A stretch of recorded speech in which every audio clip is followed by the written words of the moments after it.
And without further ado, I would like to introduce our first speaker. David Brady is an Associate Professor of Sociology and Public Policy and Director of the Center for European Studies at Duke University. His research has focused on poverty and inequality, politics, work and labor, and globalization, and he routinely teaches courses on the global economy, poverty and inequality, organizations and management, and research methods. He is the author of the upcoming book, Rich Democracies, Poor People, How Politics Explain Poverty. So from Duke University, please welcome Professor David Brady.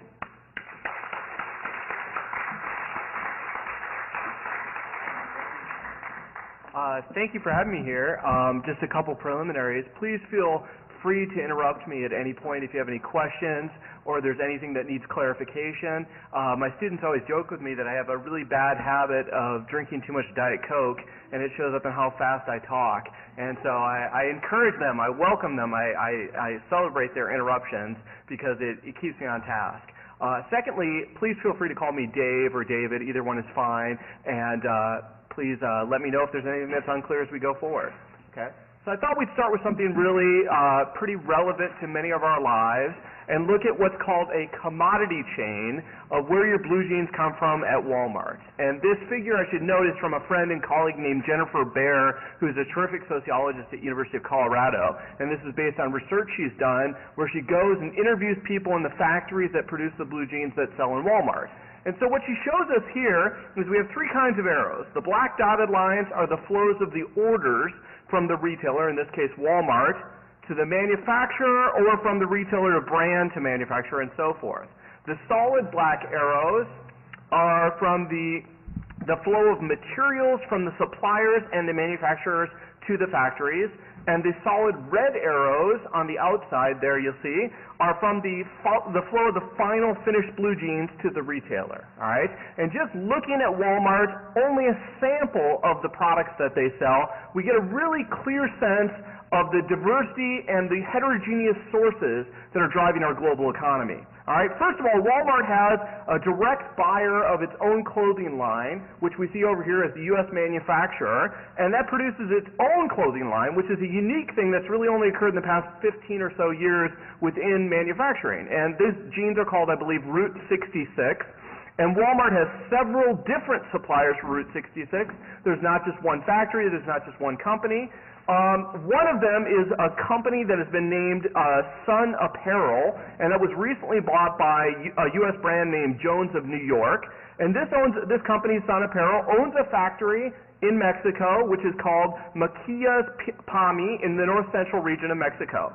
Walmart also buys Levi's, which you see in the center of your figure there. And as you may know, Levi's has eliminated its domestic manufacturing in the past 20 to 30 years. They used to produce all of their jeans, I believe, in upstate New York. Now none of them are produced here in the United States. And these jeans are now basically contracted to a group in the Dominican Republic, and it's a Dominican firm called Grupo M. Grupo M purchases Mexican-made denim, which was produced with thread manufactured in South Carolina and cotton grown in Texas. The materials go to Grupo M's factory in the Dominican Republic, where the rolls of denim are rolled out and they're cut into different pieces that will later be assembled into the jeans.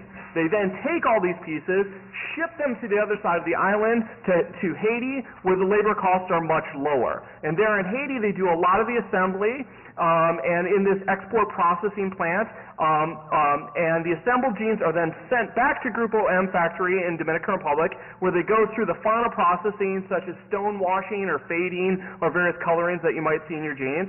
Finally, they're sent via container ship from the Dominican port of Santo Domingo to the port of Miami, where they're also sent over land to a Walmart distribution center. Now finally, and just mentioned briefly, Walmart also places orders with a Taiwanese company named Nianxing, I think that's how you pronounce it, which is now the world's largest manufacturer, not just of blue jeans, but also of denim. And most of Nianxing's manufacturing, even though it's a Taiwanese company, most of the manufacturing takes place in China. And those products, as you can see, are partly assembled from materials from India, cotton from India, thread from China, and denim from China. And so you have this amazing matrix of global forces that are coming together just to produce the blue jeans that maybe many of your students are wearing in the classroom, although I don't know if Walmart jeans are too uncool for high school kids. Maybe they're not, I don't know. But I assume that even the Gap probably has something like this similar commodity chain, okay? So today I want to use that as just a metaphor to think about the global economy, and I want to hit 5 major questions that we can think about as understanding and giving a big picture presentation to animate and orient our understanding of the global economy that you folks will be talking about all week long. So first, what is globalization? What do we mean by this fancy term? Secondly, what are the trends in globalization? What really has changed over the past 20 to 30 years? Third, I want to talk about what I would call traditional global inequalities. Inequalities of our global economy that have existed at least over the course of the 20th century, if not longer. Okay? Third, I'm going to talk about some newly emerging global inequalities, because one of the unique features of the recent wave of globalization is that what's creating inequality has really changed. And the division of labor in our global economy has truly changed really since the 1970s. Fifth and finally, I want to see if there's any real possibilities for global social justice. If you study this kind of work, it's often easy to get very pessimistic, very cynical, very skeptical about the possibilities for worldwide poverty to be reduced, for well-being in developing countries to truly improve. I'd suggest there are many ways in which we have seen progress, but we still face some major obstacles, and we'll discuss what are some of the venues, the avenues that we can potentially see progress in this regard. Okay, so let's talk first about what is globalization and talk about a few of the core ideas. When I refer to globalization, I would talk about the growth of the connections that span space. So whereas you might have had a traditional industry, for example, that was based around Detroit, say automotive, you would have suppliers, you would have parts distributors, you'd have vendors, you'd have all pieces of the industry within a very tight geographical space. Nowadays in the global economy, these connections span much greater geographic distances. And this, as a result, compresses the world that we live in. We have a much tighter connectedness between vast geographical distances, and this also reduces the influence of international barriers on all kinds of processes. Moreover, I would say that you can think of globalization as sort of the growing irrelevance of geographical distance. I mean, nowadays you can make a phone call to anywhere in the world, 5-10 cents a minute, maybe with a $1 connection charge, and it is almost if data, communication, many resources can flow across vast geographical distances, and those distances are not that consequential anymore. Okay? Moreover, I think we can think concretely of globalization as the growing flows across national borders, specifically things like people, what we know of migration, capital, financial transactions, as well as investments that flow across distances, as well as goods and services that flow across distances. And beyond that, we can also note that these flows that we're seeing growing in the global economy, they're increasing in rapidity, they're happening more often, they lead to an increasing integration across places, and they include a greater share of the world's population. So find in your mind the most remote geographical location you can imagine, and there's many ways in which it's still linked to other parts of the global economy at vast geographic distances, and it would not have been so prior in the 20th century. Okay? Now, when we speak of globalization, often scholars will refer to sort of the eras of globalization or the waves of globalization. So I think it's helpful to talk about the timing of globalization as we talk about it. The first wave is typically considered to start around the 15th century. Many people just talk about the age of rediscovery or the age of conquest, with Columbus rediscovering the Western Hemisphere. And that coincided with the rise of capitalism. So prior to the 1500s, we'd probably call this world economy a feudal economy, certainly not clearly a capitalist economy. But after that initial burst of globalization, many of us would date the rise of capitalism right along that period of time. Now, that earlier wave arguably peaked in the early 20th century prior to World War I. Okay, we saw levels of trade between countries that were quite high by historical comparisons. So early 20th century, prior to World War I, we had massive migrations of people here to the United States. Many people in the United States date their ancestors coming to the U.S. around that turn of the century migration flows. I know my grandfather went through Ellis Island, for example. And that was really a peak for globalization. Over the course of the 20th century, century after that, you actually saw a substantial decline of globalization. These flows, these connections, these interconnections actually went downhill, especially with the Great Depression, and it was only after World War II that we sort of mounted a steady creep upwards in terms of global interactions. The recent wave, the one that I'm going to concentrate most of the talk on, really begins with the early 1970s. Okay, in the early 1970s, you saw lots of changes. We abandoned the fixing of the dollar to the gold standard, okay, saying that each dollar is worth so much in gold, and we started to allow the dollar to float. So you had the floating exchange rate started to emerge. We also had big changes in the early 1970s. We saw the decline of the U.S. economy really started to begin in the 1970s. Up through the 40s, 50s, and 60s, the U.S. economy was booming, and we really somewhat reached a plateau starting in the 1970s. Others would point to the first oil crises that occurred in the 1970s. So for the first time, developing countries could say, we've got these natural resources and commodities that you really want, we're going to control the supply of those. And that really changed the power dynamics of our global economy. So the early 70s were a very clear period for the start of something new, okay? And to give you some vision on what this looks like, this I think is a pretty good rendition of what the early wave of globalization looked like at its peak. And here is a picture showing a map showing the steamship routes that were occurring around 1900 all over the global economy. And you could look at this picture and you could say, hey, you know, that's a pretty global economy. We're pretty interconnected. And you could say, well, potentially globalization is not such a new thing. But certainly steamship routes did link distant outposts of the global economy with the rich, affluent democracies, although in some cases they weren't democratic yet. But Western Europe and North America were certainly connected with places like Sub-Saharan Africa, as well as South America, East Asia, and so forth. But the type of globalization that was occurring there was very different from what we see today. I mean, it took a long time to take a steamship across the Atlantic or across the Pacific. And if you're changing goods back and forth, I mean, this is an incredibly slow incremental process. Communication took a long time. So there certainly was interconnection, but it was a much more slower paced interconnection that occurred. Now, as a metaphor, if you will, for the recent global economy, we can take a look at the picture of the internet. And this is a simulation. I'm not quite sure how they do it, but it gives you a picture of what the internet looked like in basically 2002. All right, and what we see is, you know, you'll see some regional nodes, little tight clustering of connections within certain regions of the global economy. But overall, this entire monstrosity we call the internet is pretty massively connected, right? It wouldn't be that hard to find some spot and maybe through 5 or 6 connections reach pretty much any spot in the world. You know, and these network scholars, they work on things like the small world problem. Lots of my colleagues that study social networks, and you know, Kevin Bacon is right, or this theory of Kevin Bacon is right. There really are something like 6 degrees of separation with almost any person in the world. And I have colleagues that they do the math on this, and they'll sit there and they'll project, and they'll say, well, really, how many degrees of separation between somebody anywhere in the world? And it really is something like 6 degrees, and it does connect everybody in the world. And something like the internet, I think, gives us a metaphor for thinking about how globalization is different in this recent wave, because compared to steamship routes, this stuff, these flows, go really, really rapidly, right? They can happen instantaneously. You can have video. We saw this in the past few weeks.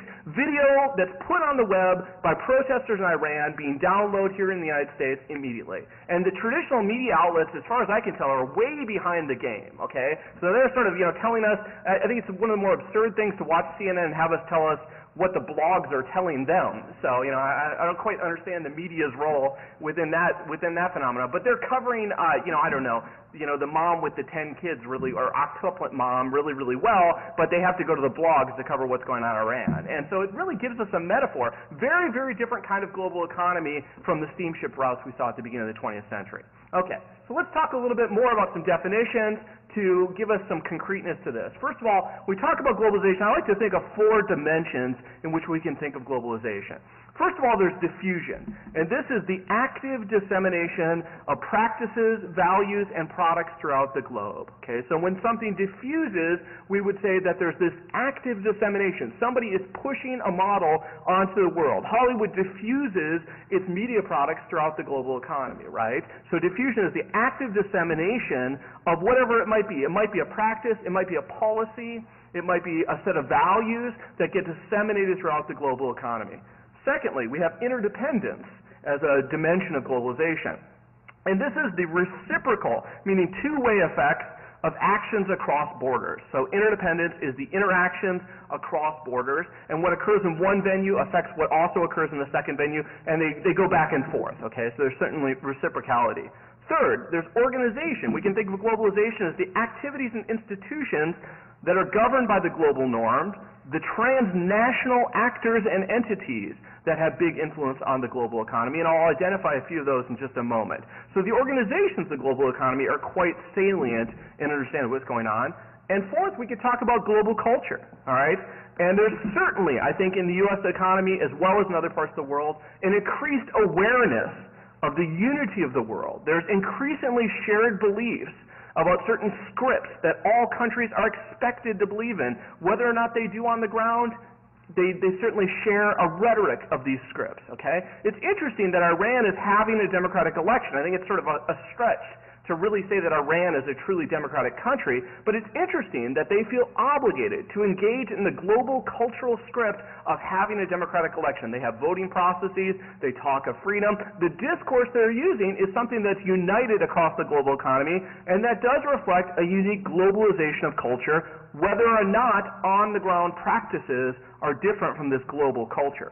Okay. And one good example of this is a picture I've got here of, this is actually a small town in India that is one of the stars from Slumdog Millionaire, where he's from. And what you see here is a bunch of kids crowded around a TV station, or a TV that's propped up on a chair, and they're celebrating one of these stars from Slumdog Millionaire winning an Oscar. Okay, and so I thought that was a pretty good example of the globalization of culture. The fact that this small town, which we'll see, South Asia is still a very highly rural part of the world, you see this interaction with Hollywood and big global American culture. All right. Now, concretely, we can also talk about economic aspects of globalization. And like I said before, I like to think of globalization as the flows. Everything, whether it's products or people or ideas that are disseminating across national borders or across geographic space. So concretely, here we can talk of the flows of goods and services, the flows of people, which amount to labor, as well as information and capital across nation states. And specifically, this can include things like the international trade and investment.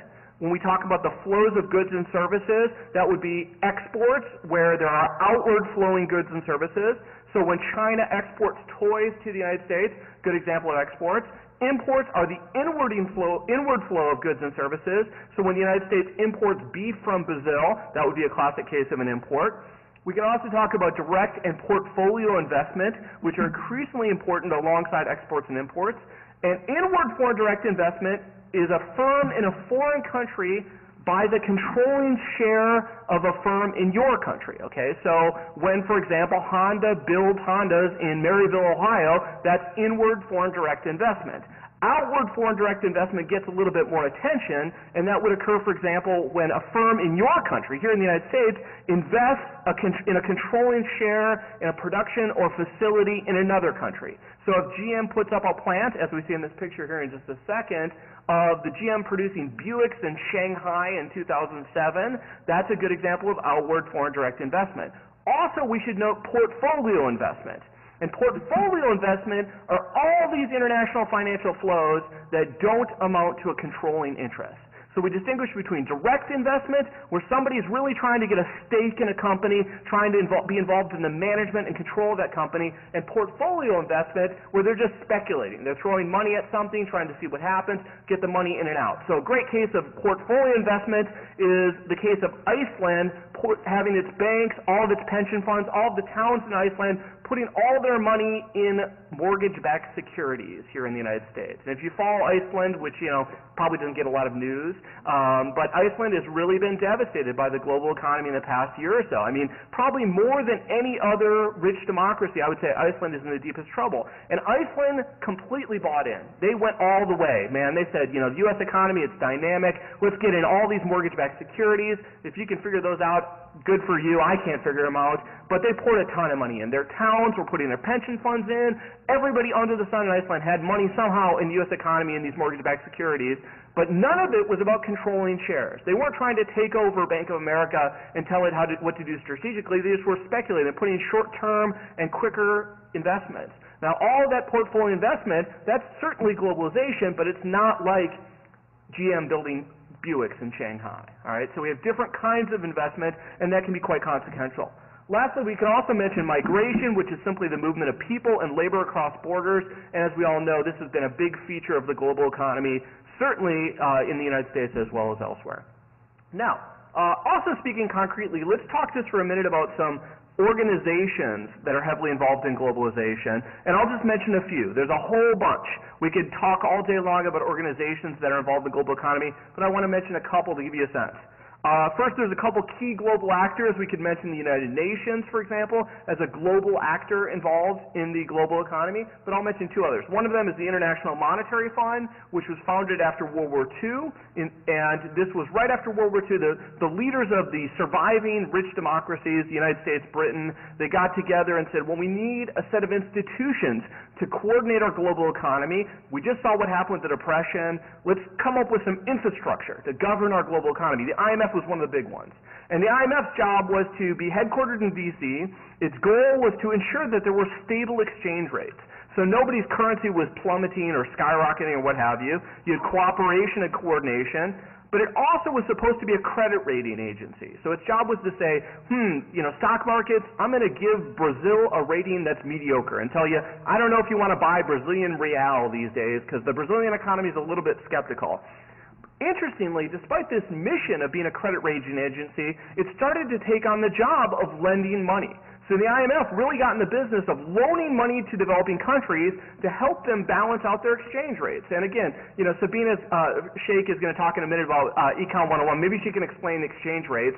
A lot of it's hard to understand. But when a country gets in trouble, somebody like the IMF steps in and says, we'll give you a loan. But here's what was unique about post-1970 in the IMF's role. They said, we'll give you a loan, but we're going to dictate some terms. We're going to tell you in Indonesia or in Brazil or Argentina, we're going to say, well, we'll give you this loan and we'll help stabilize your currency, but we want you to privatize your public works. And I understand in Chicago here they privatize parking meters. Is this true? Somebody told me about this?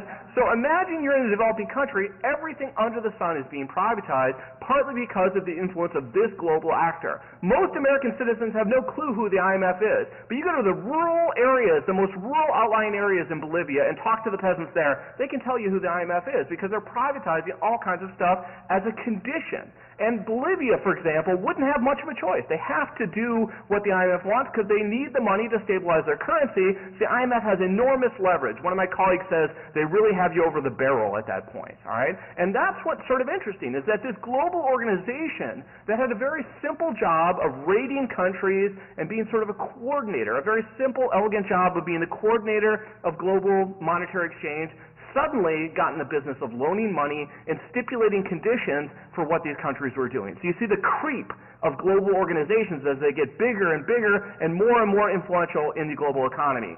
In 2008, the IMF loaned over $16 billion. So they have enormous influence in the global economy, and they've started to push a lot of reforms in these developing countries, some of which are good, some of which many of these developing countries are not happy about. Also, you can mention the World Bank, which had the goal, also was built in Bretton Woods in this post-World War II conference where they tried to establish the global infrastructure. And it's also based in D.C. Its goal is poverty reduction, growth and development, and reconstruction. But it's also gotten in the business of doing research, so a lot of the ideas, a lot of the scholarship that's being done on the global economy, some of the readings that I provided for today by Wade and Rovalian, those are by scholars that are at the World Bank. So they became sort of the global think tank of the global economy, and they're also very involved in debt relief as well, and they also, in the 1980s especially, had a lot of this influence on developing countries like the IMF did. Two other big ones we can talk about. One is the World Trade Organization, which is very famous. We had a big conference in the late 1990s in Seattle with the WTO, and there was a lot of protest. It tends to be sort of a lightning rod for the global economy. And the World Trade Organization actually has been around pretty much since World War II.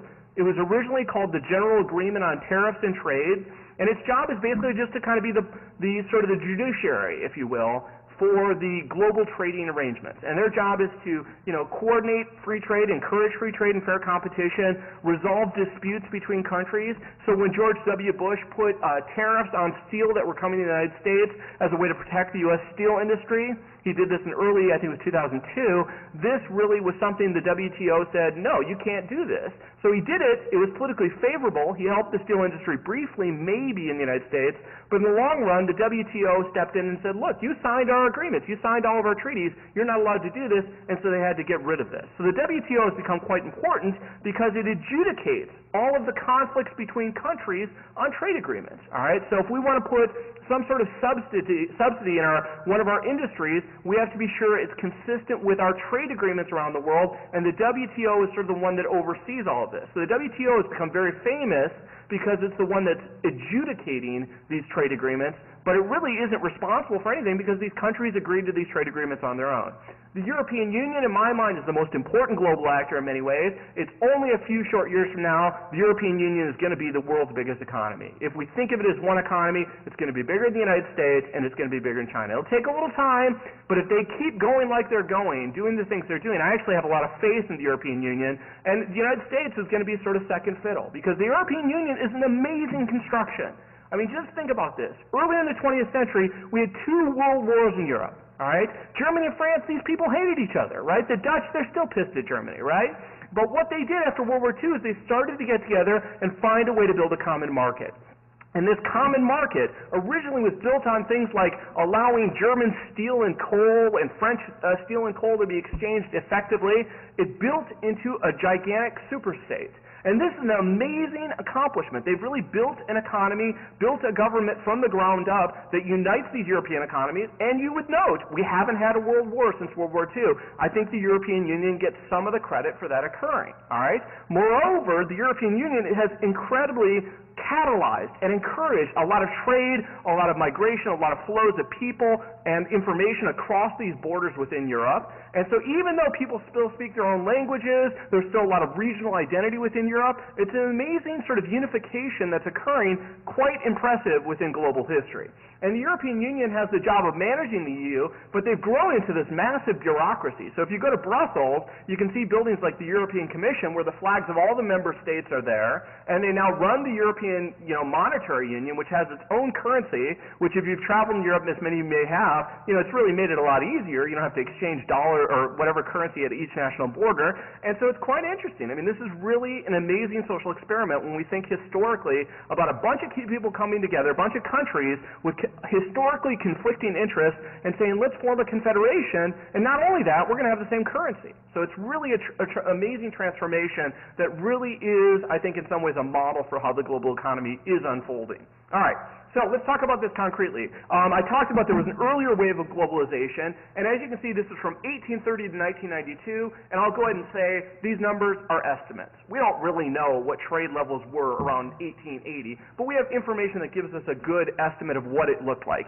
And you do see that earlier wave. Around the beginning of the 20th century, 1900, there was this sort of wave where we had a rise in exports and imports, trade as a percent of the global economy, the amount of goods and services exchanged as a percentage of the total amount of economic activity, okay? And it really did occur. So in the middle of the 20th century, you might have said, well, we've seen a global economy before. In the 1980s, many scholars said, oh, this globalization stuff, it's not that new. We've seen global exchange before. Early 20th century, there was high levels. All we've really done is restore the levels that existed prior to the First World Wars. And up until this goes to 1990, it was basically just cycling back upwards after the period. What really drove it down was the Great Depression and World Wars. That really sort of undercut the global economy. But what we now know, if you look just at the figures since 1960, the numbers are different from the previous slide because different ways to estimate things, but it gives you the picture is right, is that since the 1960s, and you look all the way to 2007, it's really just kept going. Okay, so early 1990s, early 1980s, tons of scholars were writing books and they were arguing, is globalization real? Is it really something new? Is the level of trade we're seeing something distinctive, or have we seen it before? And many people said, it's not that new, it's not that big a deal. Now, that's a harder argument to make. Because nowadays, it kept going. It was sort of like we thought we were seeing a peak around 1990, but if you look sort of in the middle of the figure in 1990s, over the course of the 90s, it blew up again. Okay, so trade has just kept going. And I haven't yet seen it plateau. It may be plateauing with the global economic recession we're experiencing right now, but it's historically unprecedented levels of trade. It really is unique. Okay, and we're looking at something like 50 to 60% of the global economy is involved in trade somehow. On the bottom, you see foreign direct investment, which, as I said, is one of the ways that international investment can occur, as different from portfolio investment. It's much smaller, but it's certainly grown as well. We can look specifically at the affluent democracies, which are the 18 or so rich democracies, Japan, Western Europe, North America. You can imagine the countries. And we see some interesting trends. The United States is the dotted line on the bottom, and you could say, well, the U.S. seems pretty small, but over the course of 1975 to 2004, the U.S. doubled. It went from like 15 to 20% in terms of trade and investment as a percent of our economy, upwards to 30 to 40% of trade and investment as a percentage of our economy. The one country that's actually the global laggard in terms of trade amongst the affluent democracies is one I wouldn't have guessed. It's actually Japan. Japan remains a relatively inwardly looking economy compared to many of the other affluent democracies. And the West Europeans, they're setting the pace. You know, they're off the charts. And so you have a dramatic growth. Many of these countries are trading more, so more than 100% of their economy if you value the exports and imports as a ratio of the percent of their economy.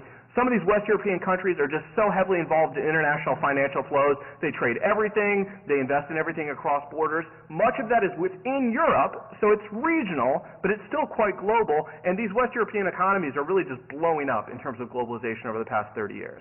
Okay, other things we can look at. We can look at some of the regions of the world. Here I show you in the red, 1970, 2006 in the blue, just to get the picture of this. Of course, the numbers aren't as specifically important, but I'll give you a couple figures to note. In 1970, East Asia and the Pacific, which includes China, Taiwan, South Korea, so forth, only about 15 to 16% of their economy was engaged in trade.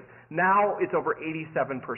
Okay, so this is truly an enormous transformation. I mean, China in 1970 was comparable to sub-Saharan Africa in terms of poverty, economic well-being, and so forth. Nowadays, partly because of trade, there's been this massive expansion in trade. So one region that's really in trouble right now economically is China and East Asia, because they depend so much on exports as a percent of their economy. When the countries that are importing, like the United States, go downhill and aren't buying as many of their products, what's going to happen to all these firms that are producing the blue jeans in Taiwan and China? They're in deep trouble. So there's massive layoffs, there's unemployment that's occurring in China, and so even though their economy is doing quite well compared to other parts of the world, they're really feeling the pinch. Other regions we can point to. South Asia is truly another global success story. In 1970, only about 12% of their economy was based in trade. Now it's almost half.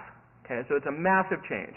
All right, we can also look at the Euro area, which saw a big expansion as well. About half of their economy was in trade in 1970, and now it's over almost 80%. Okay, so most of Europeans are involved in some sort of international exchange. The United States is smaller than many of these other regions, partly because we have a big economy. So when I say trade over GDP, the GDP is a big denominator. But still, it went from about 11% in 1970 to almost 30% by 2006.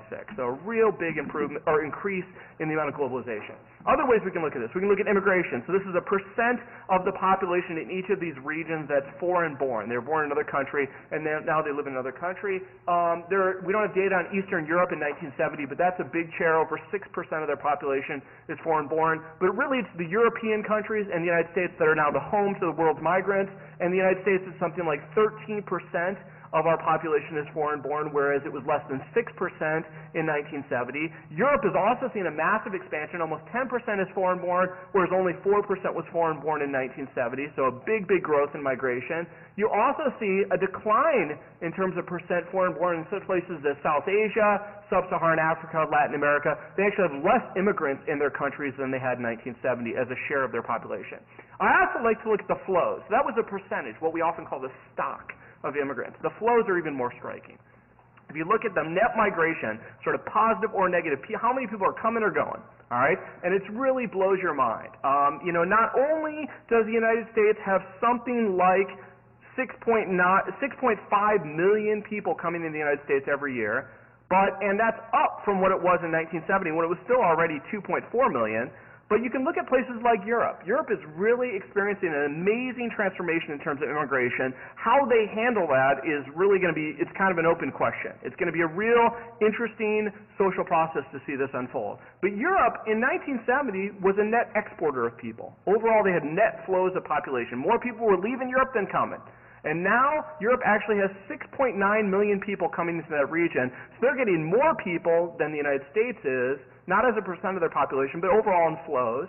All right, and that's turning things not just from a lower level, but from previously they were never an immigrant destination. It's only really recently that tons of migrants are coming into Europe, and this is quite new, that Europe is the new immigrant destination, even more so than the United States. We also see some of the changes occurring around the world. Latin America has often been a sender of people. We know this, not surprising, but the level at which it's sending people has really grown, partly because those economies really struggled in the 1980s and 1990s. So if you're a young person growing up in Argentina, you're thinking to yourself, there aren't many jobs, I need to go somewhere to get a better employment opportunity. So there's been a lot of push factors pushing people out of Latin America. We also see the growth of migration from East Asia, from the Middle East to North Africa, and from South Asia. I should say the Middle East includes North Africa as well. Okay, so I've given you a picture of what's new about the global economy, how it's changed, how it's grown, so forth. Let's also talk about what this means for inequalities, one of the topics that I do research upon. And I gave you two readings. I know they were a little bit technical. Hopefully the presentation here will make them a little less technical, but you can look to the Ravallian and the Wade readings as giving you a little bit more depth, maybe to supplement what you heard today. If you want to see some of the fine-grained numbers, those are good resources for learning more about these specifics. Okay, let's just give you first a big picture, okay? The world is incredibly unequal. That's not an earth-shattering statement, but when you look concretely at the numbers, it's really rather mind-blowing, okay? The richest 1% of people in the world, the richest 1% of people earns more than the bottom 60% of the world's population, okay? So the 1% is richer than the bottom 60%. The richest 25% gets more than 75% of the world's income, while the bottom 75% gets less than 25%. So it's almost completely inverted. The top 20% of the world's population owns about 86% of the wealth. Okay, so it's an amazingly skewed distribution of income. We look at our cities today in the United States, we've really seen an explosion of inequality compared to, say, what it was in the 1970s even, okay? But when you look at the global economy, our inequality is trivial compared to the massive inequalities between rich people in rich countries and poor people in poor countries. It's really mind-blowing. Okay, give you one sort of fun fact on these ways to know this. Bill Gates renovated his house a few years ago and built this fancy, spectacular house in Seattle. And each of the single tiles in Bill Gates' kitchen cost over $800. And that's double the average income of Africa's poorest countries. Okay, so each of those tiles is worth more than 2 people in dollar value than many of Africa's poorest countries. So it's an amazingly unequal income distribution around the world. Just to put this into sharper relief, let's look at the concrete numbers. The world economy is something like $35 trillion, roughly. You know, those are 35,000 billion. You get the picture. So $35 trillion. But what's really striking is if you look at low-income countries, their economy is only about $1.6 trillion. Okay, so it's a tiny share of the world's income. All right, middle-income countries are something like $12 trillion, and rich countries are something like $20 to $21 trillion in terms of the global economy. So even though high-income countries are a small share of the world's population, maybe 1 billion people out of, say, 6 billion people, it's incredibly large share of the global economy. So even though we're seeing all these flows, even though there's flows of people, trade, goods, services, information across borders and across geographic space, the world is still very dominated by a core of rich countries, all right? You can look at this specifically in certain regions, looking at the United States and Europe over on the right-hand side. The U.S. has an economy somewhere on the order of $12 trillion. Europe is somewhere on the order of $10 trillion. And these figures are, again, in 2005, so they're a little bit dated. And these are in supposedly convertible dollars, so the numbers are the same across countries. If you look at places like sub-Saharan Africa, they have an economy of about $1.3 trillion. So it's much, much smaller, maybe a tenth of the size of the U.S. economy, even though there's far more people in sub-Saharan Africa. Okay? You can also look at this in terms of GDP per capita in the blue bars and population in the red lines. Okay, so if you look at the world's population, which, by the way, is indexed on the right-hand side, the right axis, so the billions of people, the world's population is somewhere on the order of 6.5, almost 7 billion people, and that's with the red line. Low-income countries have something like, 1.5 billion people, all right? Rich-income countries have something like 1 billion people. The middle-income countries, there's two simple explanations for this, India and China, right? So that's half the world's population. That's something on the order of, let's see, it looks like about 4 billion people, and they're in the middle. If you look at their GDP per capita, which is sort of the dollar amount per person per year, the middle-income countries are roughly about $5,000 per capita, and that's what each person earns in a given year, okay? The rich countries are about $32,000, $33,000 per capita, and the poor countries are about $1,300 per capita. And many people have looked at this sort of figure and said, the world really doesn't have a middle class.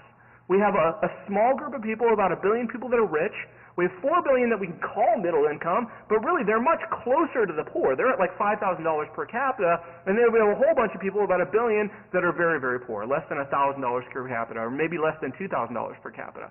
So the world doesn't really have a middle class. It has a relatively sizable share of poor people, a sizable share that's a little bit less poor, and a small share of people that's very, very rich by comparison. And that pretty much characterizes global income distribution. And you can see this with regions like South Asia and Sub-Saharan Africa. For example, South Asia has about $2,000 per capita. Sub-Saharan Africa, which is below the Saharan Desert, that part of Africa we treat as different than we do North Africa, which we tend to lump with the Middle East. And they're at like $1,700 per capita. The United States is at about $41,000 per capita, $42,000 per capita. You really see the global inequality. This is not new. So this is what I would call the traditional global inequality, that there are rich countries, there are poor countries, there are rich people, and there are poor people, and it's a really skewed distribution. That's not new, all right? And you can see this is one of the figures. I know this is a mind-boggling graph, but it's from one of the readings, and you can go puzzle through it a little bit, but it's actually a very illuminating figure if you puzzle through it. If we just take one of the slices, one of the lines, one of the percentages of this distribution, we'll look at like what percent of the world's population is at 1% of the income distribution. Well, if you look at the 1% line, they're almost all in Africa. Okay, most of those people are in Africa. There's a few people that are in EAP, which is East Asia and the Pacific. There's a few people in South Asia at that 1% of the income distribution. So the people that comprise the 1% level, they're mostly in Africa. If you look at the rich end, at the 97th or the 98th percentile of the income distribution, they're all in what we call the OECD pretty much. They're in the rich democracies, the Organization for Economic Cooperation and Development. Again, that's Western Europe, North America, and Japan, Australia. There's a few in Latin America and the Caribbean, that's the LAC, a few from each of the other world's regions, but you really see the skew of the distribution. Most of the rich is comprised of the OECD, most of the poor is comprised of South Asia, East Asia, and Africa. Okay? And in the middle, there's this middle, right, at 50% of the income distribution, which is almost all East Asia and South Asia. But you really get a portrait of the global income distribution skew. You could look at let's look at the red line first, and say I just treated each country in the world as one person, and I didn't weight each of these countries by the size of their population. I just said, let's look at the 150 to 200 countries in the world, and has that average for each of those countries gotten more unequal or more equal? If you look at the unweighted average between countries, global inequality has risen. And people say, well, that's kind of deceptive because you're treating China as one unit of analysis, and you're treating, Malawi as the same unit of analysis, even though China is a much larger country. So you could weight your measure of inequality. These are what we call a Gini coefficient. You could weight that by population, and the blue line says, hey, we're making progress. Globalization has worked. China and India have made so much progress. They really have. That the world is becoming a more equal place. So if nobody else moves, if South Asia or South Africa, Sub-Saharan Africa stagnates and the rich stagnate, just because of the fact that China and India are growing so rapidly, the world is becoming more equal. Because this is half the world's population, right? So just mathematically, it works out that way. But maybe the best way to look at global inequality is the green line at the top, and that's to look at within and between countries. Okay, so it says not only is China a big part of the story, but how about the inequalities within China? And China is a massively unequal place. They have places in the eastern part of the country, close to the coast, that are as rich as any city in the United States. I mean, Beijing has incredibly wealthy people, incredibly affluent parts of the country, but the rural areas of China are still incredibly poor. And the story holds with India as well. So if you factor in both inequalities between countries and within countries, and you weight for population, the green line gives us the full picture. And globalization has occurred during this period of time, right?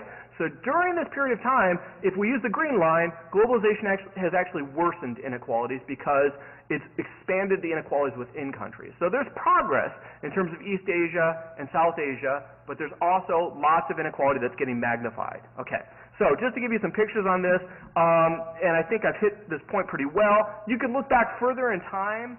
If you looked at, like, say, 1820, prior to the boom that occurred around 1900, Western Europe was about 3 times richer than Africa, but by the 1990s, Western Europe was about 14 times richer than Africa. So there really was a longer-term growth. And what occurred was that prior to the 1900s, to the 20th century, the world just didn't have that much money to throw around. There couldn't be much inequality because the world just didn't have that big of an economy. And what happened was the West industrialized. So Western Europe, North America industrialized really, really rapidly. So the world inequality sort of blew up, okay? And it really expanded over the course of the 19th and into the 20th century. And some would say it's plateaued. I think it might actually be getting a little bit worse over the end of the 20th century, okay? All right, let's talk a little bit further about this. In addition to looking at income, I think it's always better to judge the global inequality in terms of well-being, all right? And I think, who cares about the dollars per capita? That matters only because it buys well-being, okay? Economic dollars don't have an intrinsic value. We may feel this way, like it makes you a better person to have more dollars, but what matters is if you have resources to buy well-being. Can you feed your children? Can you live to a long life? Can you buy the health care that you need? So I like to look at well-being. I think well-being is more important than dollars as a way to judge the global economy. And we see lots of progress, but still persistent traditional inequalities. So this is life expectancy. How long do you expect to live if you survive from birth? All right, so not counting the children that don't make it through birth. All right, and what we see is the U.S. and Europe, these are, people expect a very, very long life, and that was the case in 1970. It was also the case in 2007. All right, and in the United States and Europe, we expect to live 80 to 78 years. Europe actually is beating the United States in terms of life expectancy. The U.S. has much worse health than Europe does in many ways. Okay, but if you look at other parts of the world, you could say, well, we're really making progress. South Asia in 1970, you didn't expect to live 50 years. Okay, you expected to live 49 years. Now you can expect to live 64 years. I mean, this is real progress. This is incredible. People living 15 years longer over the course of their lives. So it's really changing the populations of these countries. But there's also failures. All right, if you look at sub-Saharan Africa, is really the biggest crisis our global economy faces. Okay, there really hasn't been any progress in 37 years in terms of life expectancy in sub-Saharan Africa. And partly that's because things got a little bit better from the 1970s and the 1980s, and then they got a lot worse from the 1980s to the present, and the obvious answer is the AIDS crisis. Okay, so in sub-Saharan Africa in 1970 you expected to live 45 years, you still only expect to live 51. All right, so the world is incredibly unequal when you look at life expectancy. I mean, you're going to live a third longer if you were lucky, if you had the good fortune or maybe the cleverness to be born in the United States. So good for you if you were born in the United States. Good move, If you have the bad luck of being born in sub-Saharan Africa, your life is going to be dramatically shorter. Okay? We can also look at the under 5 mortality rate, which I personally think is the best way to measure the global economy. Are these numbers converging? If the global economy is working, these numbers should look more and more alike over time. All right? Look, 1970 to 2007, there's a couple ways to look at this figure. You could say, well, there's tons of progress. We could say, look, all of the red bars are higher than all of the blue bars. So every region of the world has seen their infant mortality decline. And this is the number of live births that live to the age of 5 out of 1,000, okay? So, or that die before the age of 5 out of 1,000. So a high number is a bad number, okay? And in South Asia and sub-Saharan Africa, something like 20% of their children that were born live did not live to the age of 5. 20%. I mean, so if you're a mother expecting to have several children, you're going to expect to have a mortality in your life in 1970, okay? And you could say, look at South Asia. I mean, this is spectacular progress. South Asia saw their infant mortality rate, or under 5 mortality rate, fall from 210 to 78. I mean, that's true progress, amazing progress. And you really see the success of the global economy. East Asia went from 126 to 27. Okay, this is spectacular progress. And you could say, look, East Asia and South Asia have really bought into the global economy. They really believed in exports and imports and buying into the international exchange. They're success stories. These are the success stories, the arguments for globalization.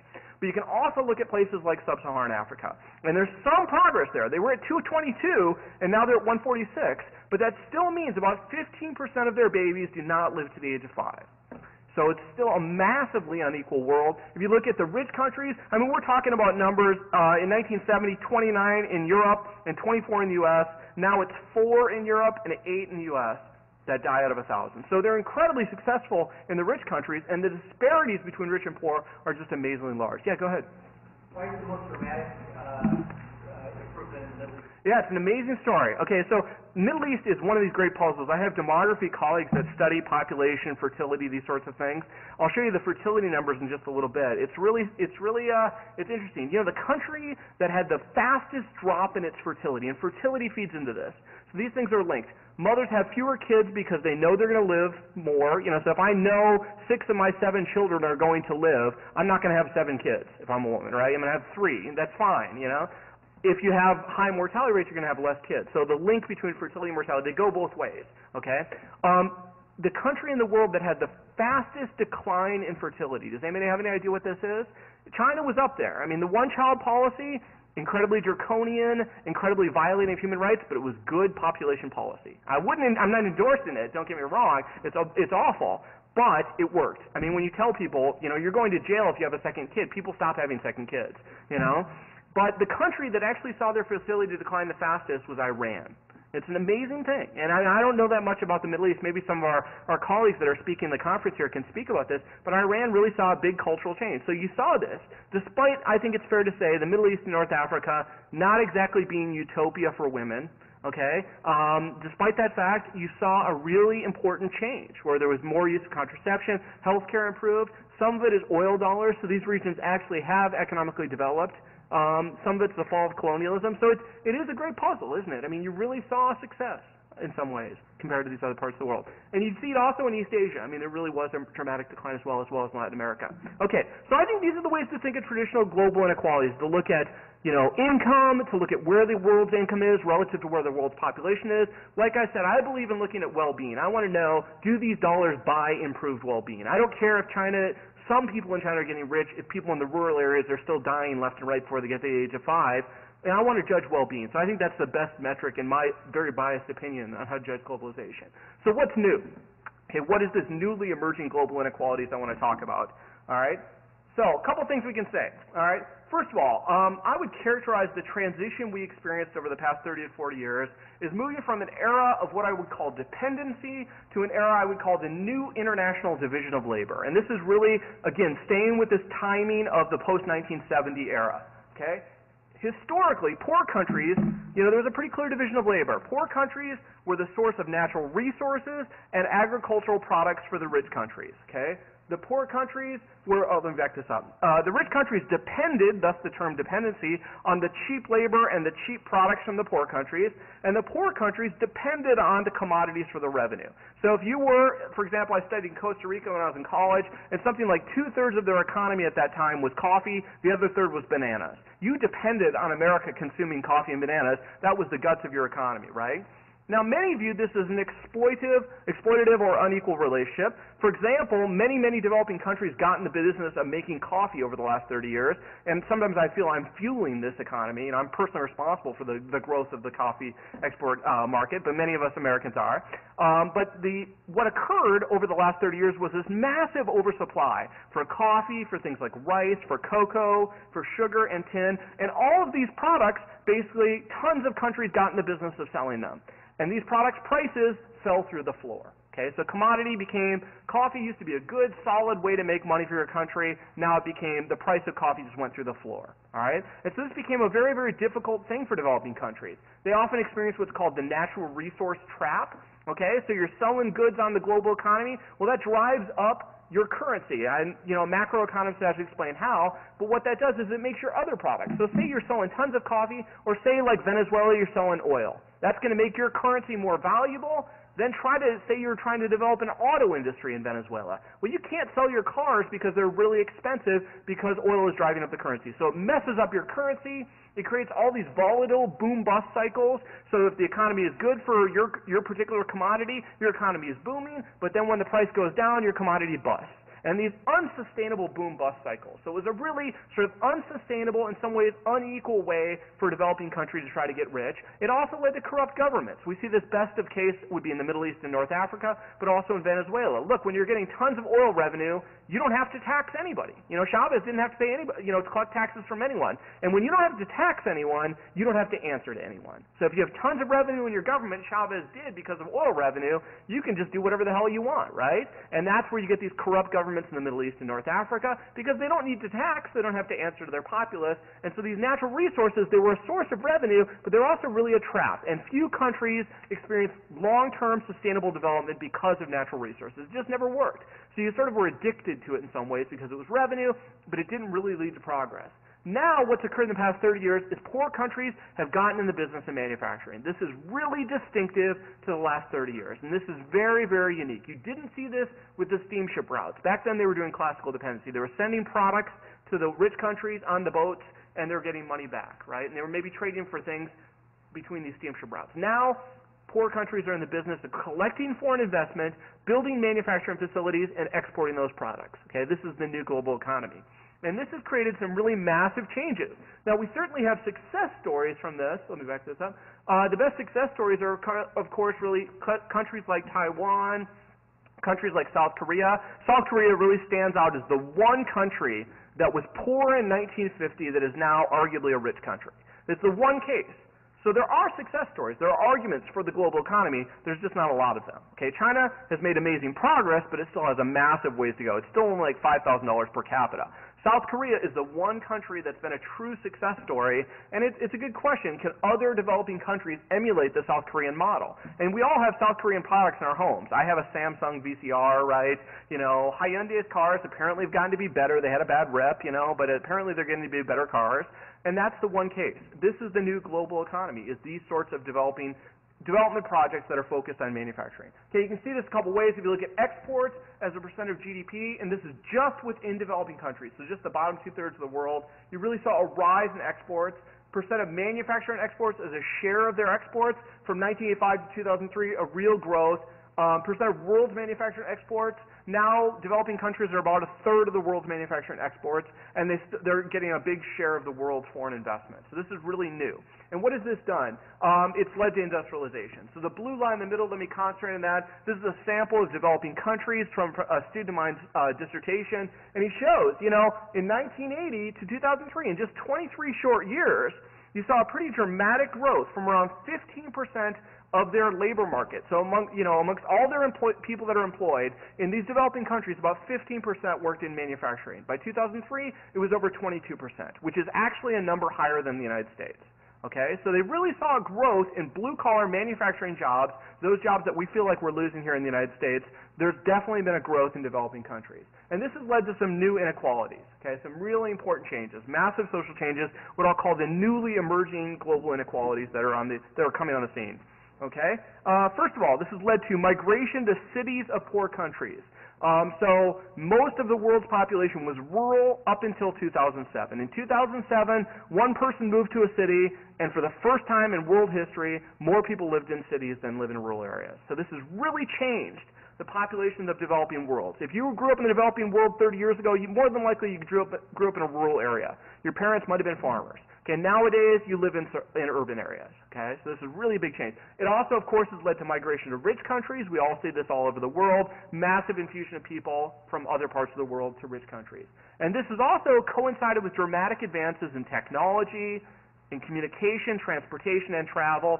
I don't have data on this, but I'm pretty confident that international marriages to American citizens has really grown. My wife is from Spain. I met her when she was a grad student here in the United States. I met her in a bar. I wish I had a better story, but the bottom line is, we've got a kid that's going to be bilingual. His grandparents don't speak a word of English. I don't know what the hell they're talking about most of the time, okay? And, that sort of thing is really unique to this last 30 years in the global economy. It's a really massive transformation.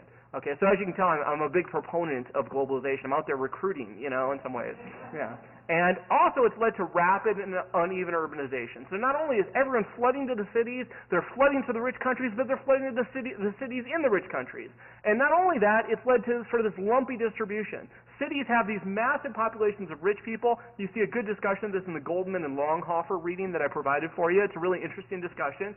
But you see massive changes to cities. So if we look at the urbanization rate, what percent of your population lives in cities? And the threshold's quite low. It's only a city of 10,000 people. That's urban by the international standards. Rich countries, U.S., Europe, we've always been really urbanized, right? What's changed is places like South Asia and Sub-Saharan Africa, they're still majority rural, but they're really catching up. They're moving fast to catch up. Latin America, the Middle East, North Africa, they've really tipped. They used to be rural, now they're predominantly urban, okay? Give you a couple figures of this. This is a slum outside of Mumbai, India. It's called Dharavi, and this gives you a pretty good picture of what we're seeing throughout the developing world. You're seeing big, rich cities that are really booming. They're involved in the global economy. They do technology. They have massive foreign investment from rich countries. And right alongside, you have a massive population, millions of people living in substandard housing. These houses are built out of, clay, whatever products you can get, metal roofs that you might find from a garbage dump. And this is the global economy these days, is massive cities that are growing dramatically with incredibly uneven distributions, okay? So it's really pushing everything to the city. Good example is a landfill in New Delhi, India, all right? And as you can see, people basically exist living off of the refuse from these landfills in New Delhi, India. Give you another example of this. I did some work in Peru last year, and I think this is kind of an interesting way to think of global cities. It really was pretty eye-opening for myself. This is Miraflores, which is an incredibly posh, rich suburb. It's difficult to find a hotel in this neighborhood for under $200 a night, all right? And you have this here, this beautiful apartment complexes. There's the ocean. There's a whole group of people that do this sort of wind sailing, windsurfing with a parachute, and a boat takes you around. There's a massive tennis and sports facility complex. Just about a mile away, you have incredibly poor shanty towns, okay? And really, the entire city of Lima is surrounded by a ring of these sort of, you can see the construction materials that make up this house. It's garbage materials, it's metal roofs they might find, some clay, maybe a few cinder blocks, and huge chunks of the population. All those people who used to live in rural areas in the 70s, they flooded into the cities, and they basically created a ring of shanty towns around the city. And they provide the services to the rich people in these cities, okay? So it's a codependent relationship, okay? Some would say it's progress. Paul Krugman has written that, the worst job in these poor countries is better than no job at all. So maybe it's progress, maybe not. It's hard to say. But it's certainly a new type of global inequality.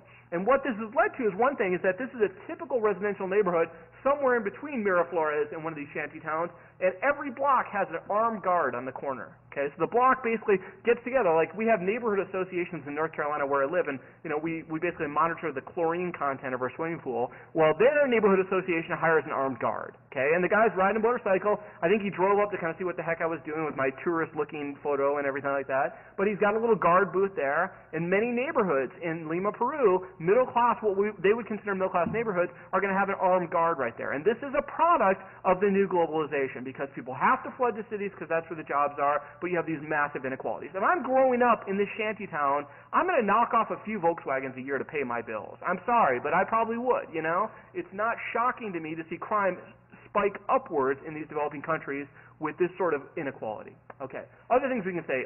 With the massive flows of people, goods, and services across borders. I'm sorry, go ahead before I go on. Please. Want to back up? What? Who's growing the food? Good question. Massive biotechnology corporations, probably. I don't know. That's a great question. That's probably a good answer to why we had a global food crisis over the past few years. Commodities are cheaper. So arguably it's bigger companies, fewer people working in those rural areas, right? So you have large landowners that have corporations basically growing the food. That's a great way that's a great question. So where's the United States getting its food from? A lot from Latin America, sure, but it's not peasants with small family farms. I can tell you that. That's what it doesn't look like. Yeah, please.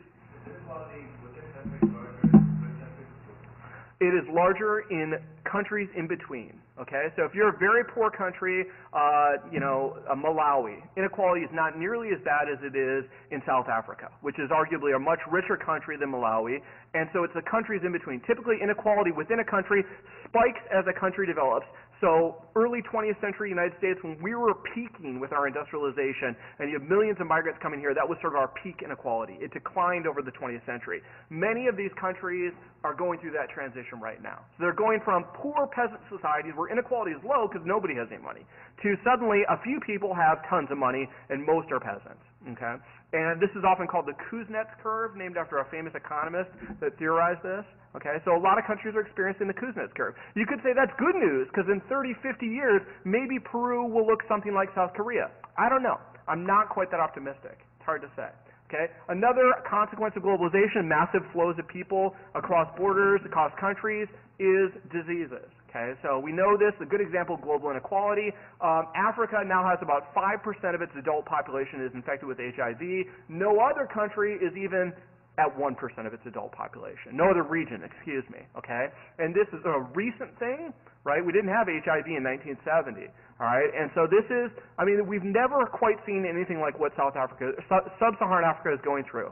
And that's where, throughout history, developing countries, their life expectancy every year would get a little bit better. It sort of was a progress of development, and over the decades, your life expectancy would get longer. Over the past 20 or so years, Sub-Saharan Africa's life expectancy has gone backwards in a massive way, all right? And the AIDS is the story, okay? So this is one of the problems of the global economy is it can be linked to AIDS in many ways, okay? Other things we can say. So what are we going to do? This is a very grim, discouraging talk. I just gave you the statistics on HIV/AIDS. I'd say there's some ways we can see progress, okay? And let me point to a few ways in which we potentially will see some progress and potentially can hope to narrow some of the newly emerging global inequalities as well as to address some of these long-standing traditional global inequalities, okay? Let's talk about a few. First of all, economic growth. If we can get these economies to grow, that's part of the solution. Some would say it's the biggest, the most important factor, okay? I don't know. I think it's part of the story. I think most developing countries that are growing economically are seeing some progress. The problem is a lot of them are not growing, okay?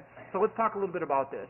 If you want to think about the world, you can think about it as composed of basically a rich billion people, okay, a middle class, although I don't really think it's middle class, a moderately poor 4 billion people, and a very poor, backsliding billion people.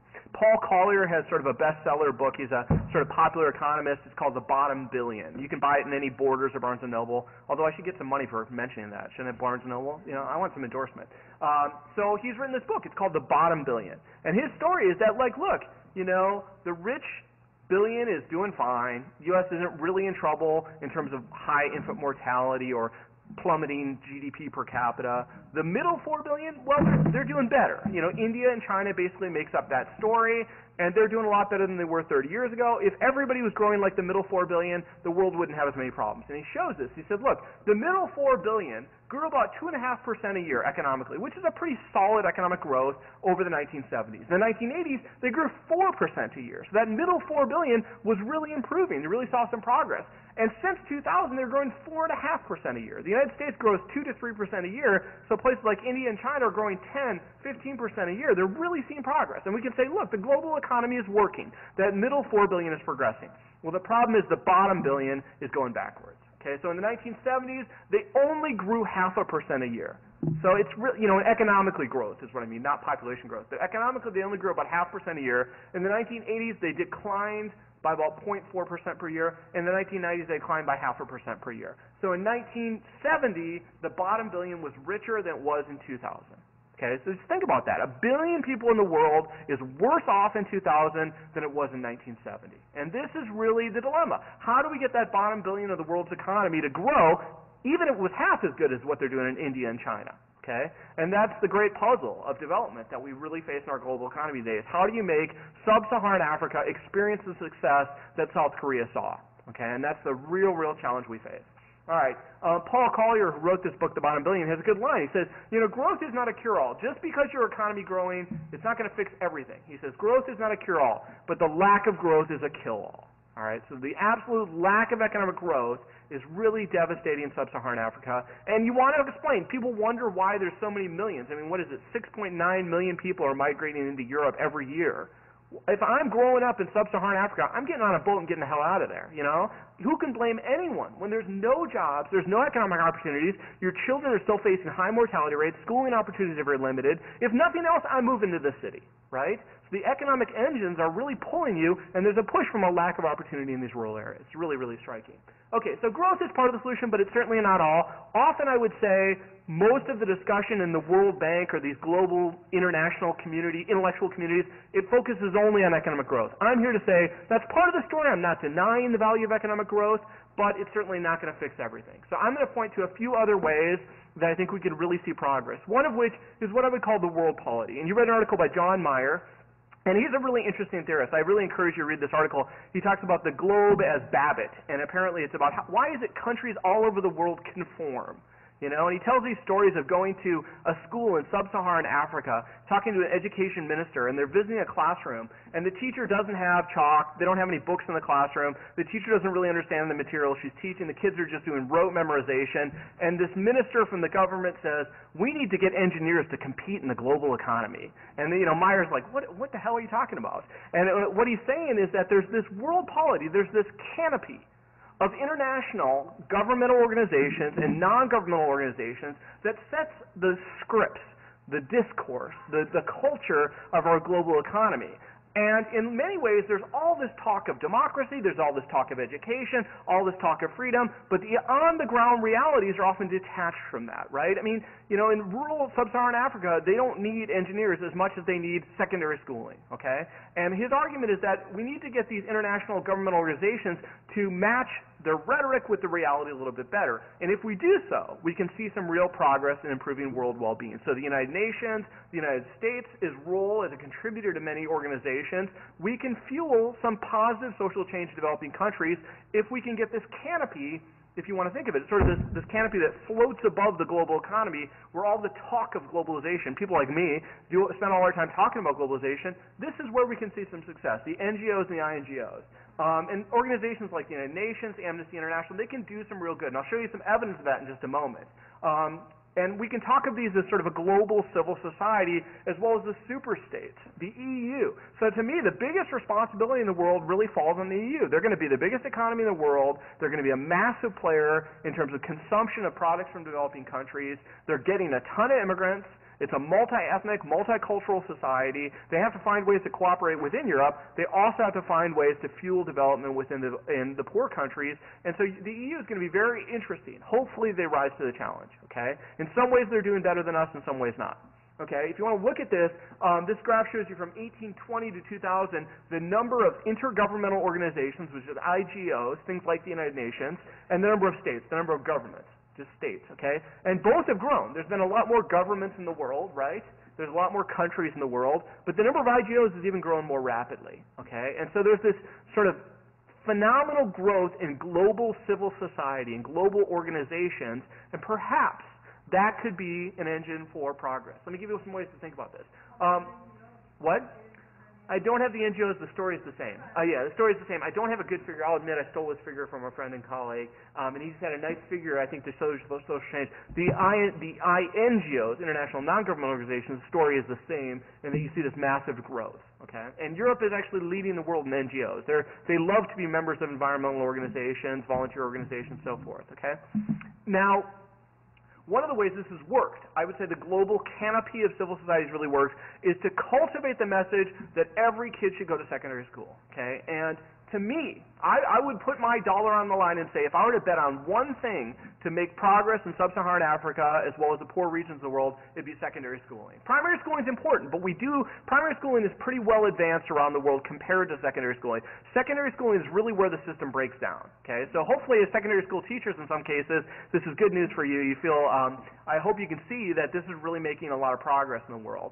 And secondary schooling, this is absolutely crucial. I'll show you another figure that's related to this, but when we talk talk about low secondary schooling, if a country doesn't have a lot of secondary schooling, say it's at, like, let's look at sub-Saharan Africa, which in 1991, now the red here is much more recent because that's the most recent data I could get, only about 20% of kids were in school in the enrollment rates in sub-Saharan Africa.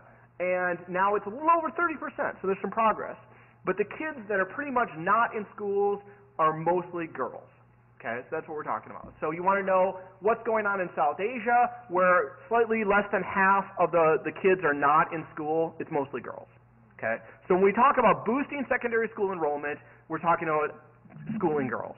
And that's really, in my opinion, one of the most powerful things we can do to improve the global well-being of the world's poor. Okay, and I would say, even if I were to be here with Paul Collier, I would bet with him, I'd rather invest in schools. He can invest in economic growth as the first and biggest priority. I'd put my money on schools. I think they're going to make a bigger difference if it happens. And we've seen this. The places that are really growing, if you look at, there's progress in South Asia, right? They're much better off than they were even 15 years ago, 16 years ago. The Middle East, is now almost 70% of school enrollment rates. Latin America went from 50% to almost 90%. You're really seeing progress that follows this growth in secondary school enrollment. But again, like we see, sub-Saharan Africa is still way behind. They should invest in schools is arguably better than investing in factories. Sorry, go ahead. So is that connected to the relationship? With the what? So with the relationship that those countries have with the WTO thing and Yeah. they can't invest?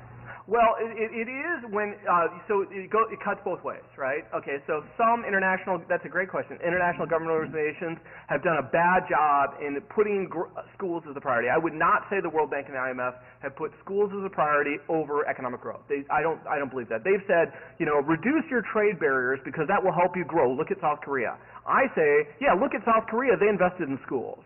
And so I wish some of these IGOs would make schools a bigger priority than economic growth because I think schools will fuel the economic growth. Secondly, there are, on the flip side, some international organizations like the World Bank recently, like the United Nations, that are definitely emphasizing schooling. And so it's working both ways. And so, yeah, if I were to push the issue, I would say we need to stop these IGOs that are forcing countries to cut back on their schooling by cutting their budgets, and we need to encourage those IGOs that are encouraging schooling. So it cuts both ways. Please. I thought that the NGOs, specifically the whole microfinancing, microloan phenomenon, Yeah. helping contribute to higher enrollment rates for Yeah. education. Yeah.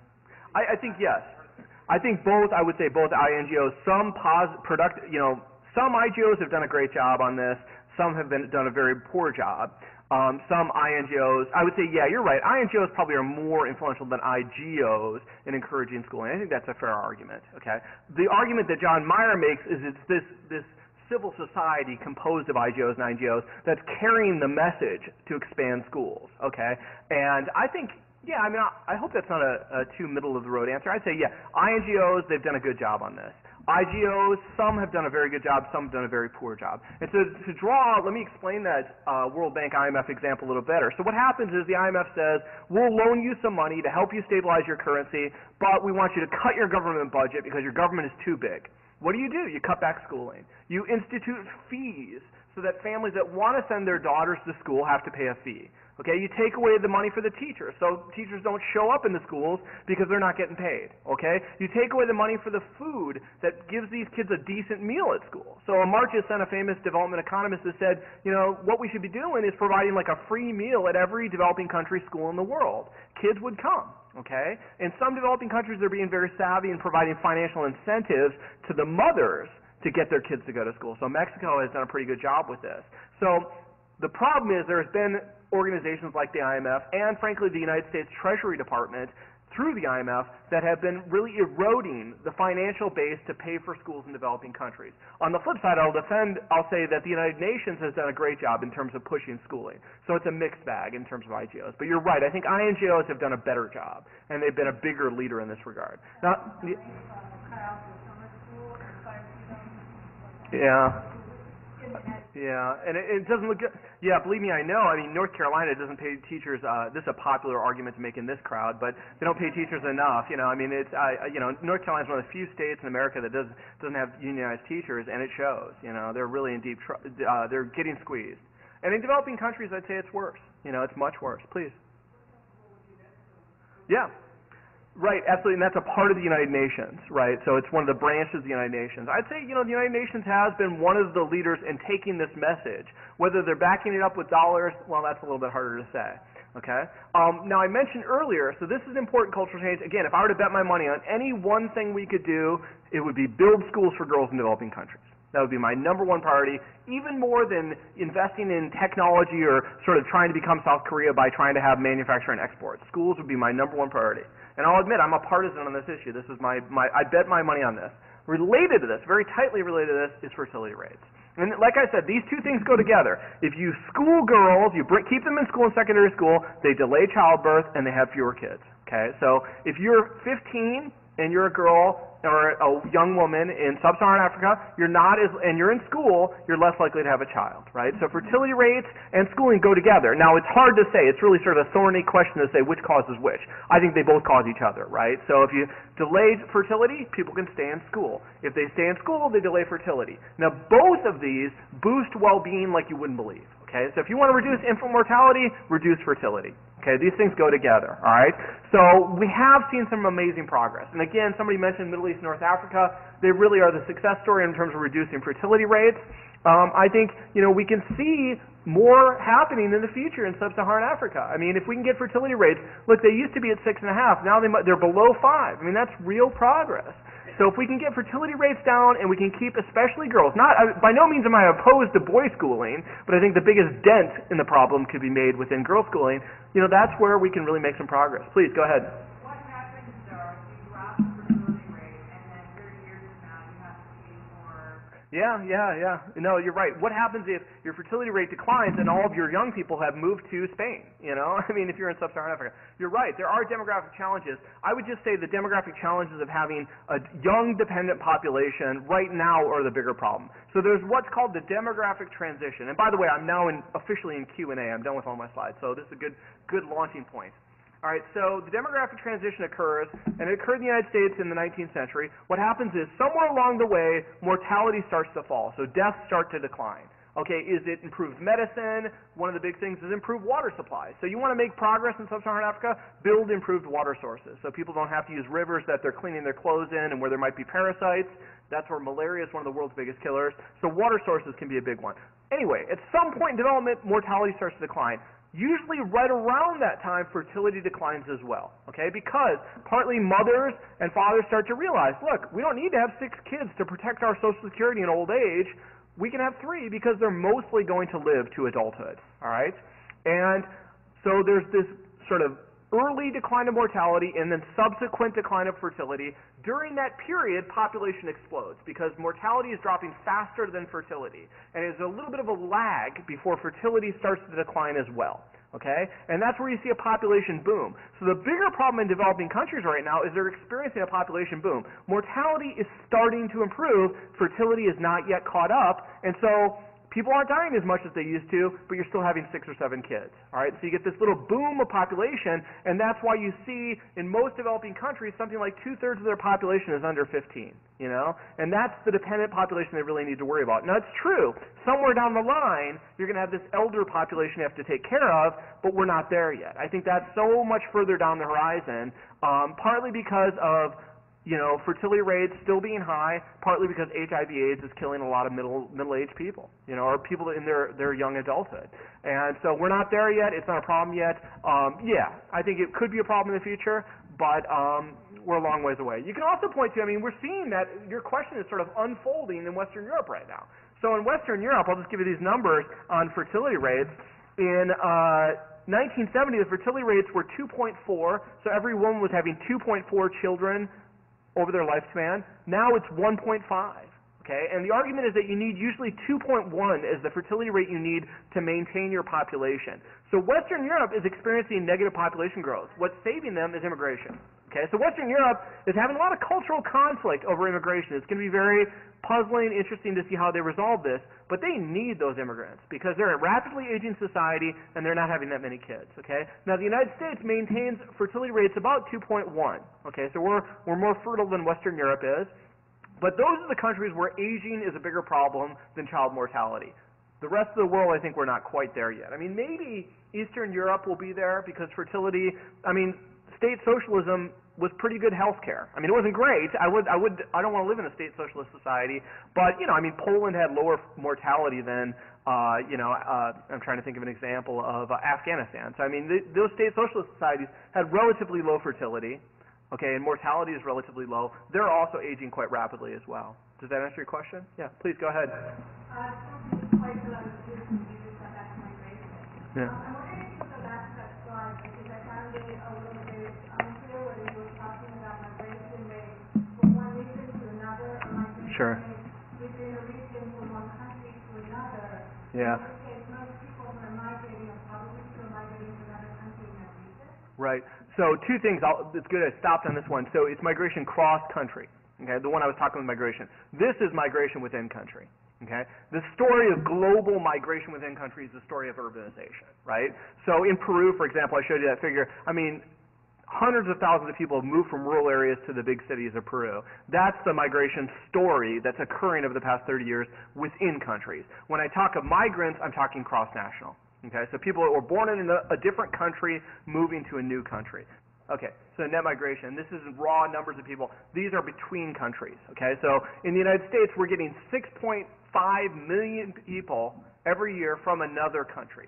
Okay, Europe is getting 6.9 million people from another country. And like I said, let's take Latin America as an example of that. I've got the numbers on this specifically. Latin America is sending out 6.8 million people. Okay, so there are some people coming into those countries. Certainly there's inward migration in almost any country in the world, but 6.8 million are leaving more than are coming in. So it's a net. The net loss of population is 6.8 million. Okay? Does that answer your question? Yeah. All right, yeah. Should we wrap it up? Okay. Any last questions before I stop there? Yes, sir.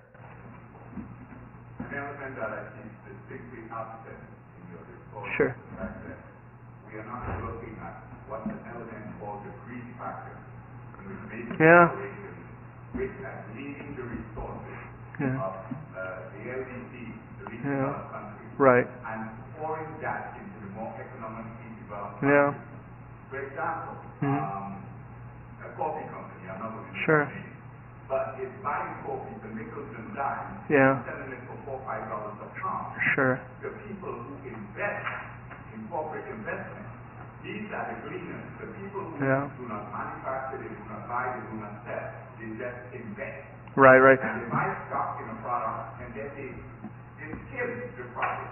Yeah. And they live in the large urban areas where they sit behind a computer and buy stock. They never sweat.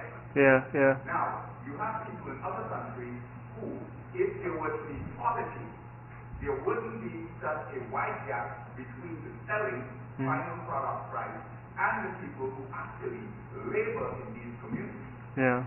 When you reduce the profits of these people or you keep their income down, they now must migrate to cities. Right. And they leave the urban areas, and then you have automation going in and high technology, which is now taking up 10, 20 jobs.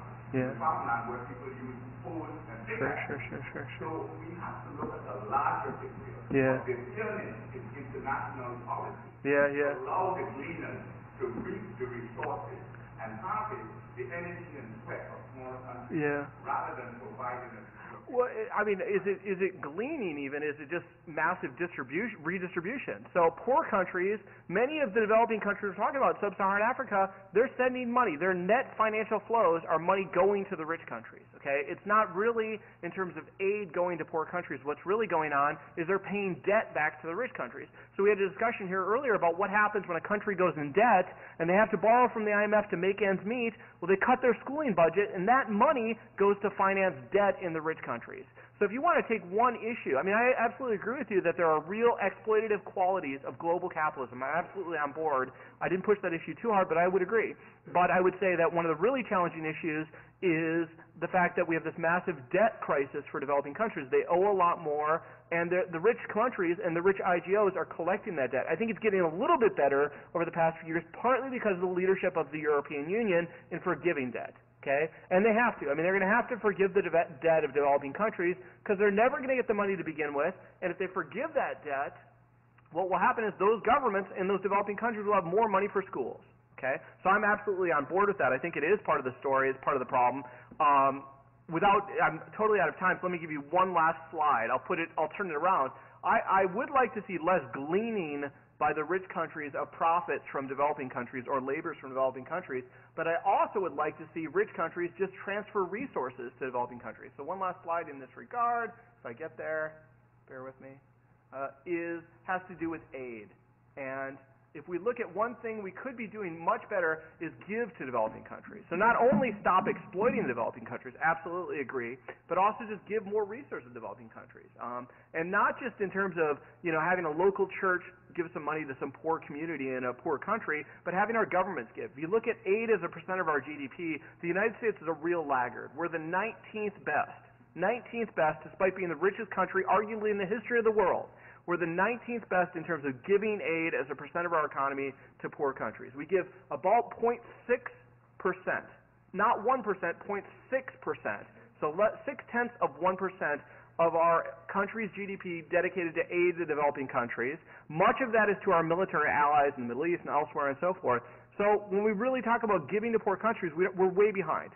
By comparison, you can look at several of the Scandinavian countries that give at a rate about 7 times greater than we do. 7 times greater. So they're giving 0.4% of their GDP. The United States, it's 0.06%. So 6/100ths of a percent. I keep mixing that up. It's so small, it's hard to get it right.